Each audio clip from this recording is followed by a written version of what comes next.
Hey everyone, welcome back to the channel. Today we are taking a look at the Last of Us 2-pack from Spin Master. The packaging is really clean. It uses their modern PlayStation 5 white and blue aesthetic. We've got a massive transparent window that gives you a clear look at Joel, Ellie, and that absolutely huge array of accessories. You've got the PlayStation branding up top, and down in the corner there's that classic character art from the Part 1 remake, which lets you know exactly which version of the characters we are getting. Flipping it round to the back, this is what I like to see. They didn't clutch it with legal text. They used the full real estate for the artwork. It's a fantastic high-resolution render that really sets the mood. And of course, we have the official PlayStation logos down here and over there, confirming it's an official collaboration. On the side panel, we get a quick glimpse of figures again, but more importantly, there's a full visual loadout checklist. And on the other side, we have this really nice atmospheric shot of Ellie in the sunset. As I'm pulling this tray out, I have to say this box structure feels very familiar if you collect Hasbro's Marvel Legends lineup.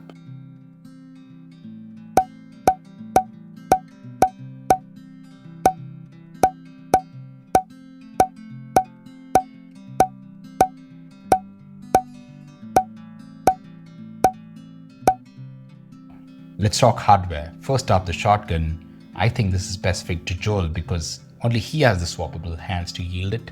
The sculpt is decent, but right away you can see the plastic is a little shiny. Then we have the hunting rifle, a classic long-range option. This one definitely could have looked less toy-like if they had applied a simple matte finish. Next is the revolver. This one looks versatile. It seems designed to be used by both Ellie and Joel. And standard semi-auto pistol. Like the others, the detail is there, but it really needs a dark wash to make those details pop. We have a machete. This feels like another Joel-specific piece. It fits his vibe. And also, this again is too clean. And finally, we have Ellie's signature switchblade. We also get a bow, and I have to give Spin Master credit here. I was honestly expecting a static piece of plastic, but they actually used a real elastic string. Then we have the single arrow. This is where things get a little basic again. It's just a straight piece of molded plastic without much flair. Putting them together, though, this is where the engineering actually works well. If you look closely at the bow riser, there are specific small grooves molded right in. These aren't just decoration, they actually hold the arrow shaft in place so it doesn't slide around while you're trying to get that perfect aiming pose. Moving on to the gear, Ellie's backpack is a highlight. The color is nice, the look at those details, the radioactive badge, the monster pin, it's all there. The flashlight attachment is a bit basic, but I'm glad it's included. Honestly, this pack feels like a customizer's jackpot. It has everything you need, but the clean look makes it very tempting to go in there and add your own paint washes. There's also a slot to place weapons right on the back. Throwing it on the figure, the fit is excellent. It doesn't feel oversized for her smaller frame, and once you slot in the weapons, it instantly gives that fully loaded look from the game without looking clumsy. Joel's bag, on the other hand, is a bit more rugged, it's more weathered, and I love this touch, these duct tapes around it, it looks amazing. This also has the flashlight attachment, and these two flaps specifically for holstering his weapons. And when you strap this onto Joel, the shell-out changes completely. It adds that necessary bulk, and the weapons sit snugly in those flaps, so nothing feels loose or ready to fall out. Now for the main man. In hand, the quality reminds me a lot of Marvel Legends, though the scale is a tiny bit smaller. The head sculpt is a really solid job, the face printing tech is good, though maybe the application could be a little sharper, but the sculpt captures the character, the scar, the beard, it works. The clothing creases look natural and the shirt flaps are made of soft bendable plastic, which should help with posing probably. But my favorite detail, check out the watch. They actually sculpted the broken glass. That's a fantastic nod to the lore. And look at these boots, they look great. The laces, the creases, the weathering, it looks really natural. Moving on to Ellie, first thing you'll notice is that diaphragm joint on the t-shirt. It's very noticeable, breaking up the sculpt a bit, but honestly, if you ask me, it's not off-putting, and I'll take the articulation over the aesthetic here. The print on the t-shirt is spot on. The face sculpt, well, it doesn't look exactly like Ellie, but it's close enough to the source material. The hair sculpt though, it's actually good. Definitely better executed than Joel's. And just like Joel's, her sneakers are top tier, great weathering and amazing attention to detail.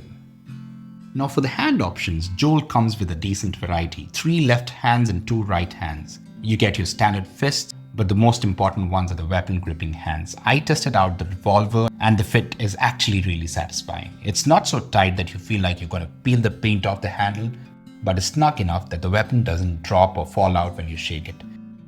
Ellie's setup is a bit more unique. She comes with 1 swappable left and 3 rights. First, the left hand is sculpted specifically to grip the thick riser of the bow. Then matching that on the right, she has a distinct 2-finger hook designed solely to pull back the bowstring. And this interacts perfectly with the bow itself. I mentioned the groove earlier, but seeing it in action is different. If you've tried to pose a 1/12 figure with the bow, you know the pain of the arrow constantly slipping off. Here that slot locks the arrow shaft in place. One weird thing though that I noticed, Ellie has a standard articulated wrist hinge. But Joel, his wrists look like they should hinge, but they're incredibly stiff. I didn't want to force it and risk a break, so be careful with that. Now for the articulation, starting with Joel. Up top, the arms give you some mixed results. The shoulders are on a standard hinge and swivel, so the arm can fully rotate 360 degrees, which is great for wind-up poses and getting the arm behind him. However, the elbows are a bit limited. We're only getting a 90-degree bend here. He does have a bicep swivel, a forearm swivel, and a wrist swivel to help compensate for that. Moving on to the torso, he can crunch back a little bit, but the forward crunch is heavily restricted by the sculpted shirt flaps. They're made of softer plastic, but still block him from really hunching over. Down low, he's got thigh swivels, which are essential for wider stances, and double-jointed knees that work perfectly for kneeling poses. But surprisingly, there is no boot rotation and no toe articulation. You got no problems with Joel's head articulation. They go back and forth, and they also have a nice side articulation. Ellie, on the other hand, actually handles quite a bit better in the upper body. Her elbows get a much deeper bend than Joel's, clearly past 90 degrees. Like Joel, her arms can rotate freely 360 degrees, giving her full range. She has the wrist and forearm swivel, but she's missing that bicep swivel that Joel has.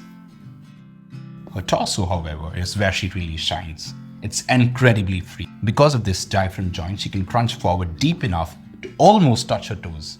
Like Joel, she has double jointed knees, but again, no toe articulation, so grounding her in running poses takes a little bit patience. Now looking at Ellie's head movement, there's one design choice you need to be aware of. She can look down incredibly well, but looking up is a challenge. Her ponytail is a solid piece right against the back of her neck. So when you try to tilt her head back, the hair hits the spine and physically blocks the movement. Now let's have a look at how these figures scale next to a few of the others from my collection. Now that we're done talking about the specs, let's see what these two can actually do in motion.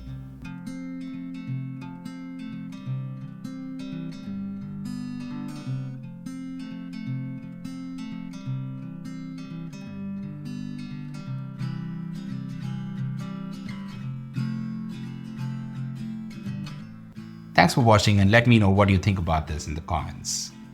Have a great day. Bye bye.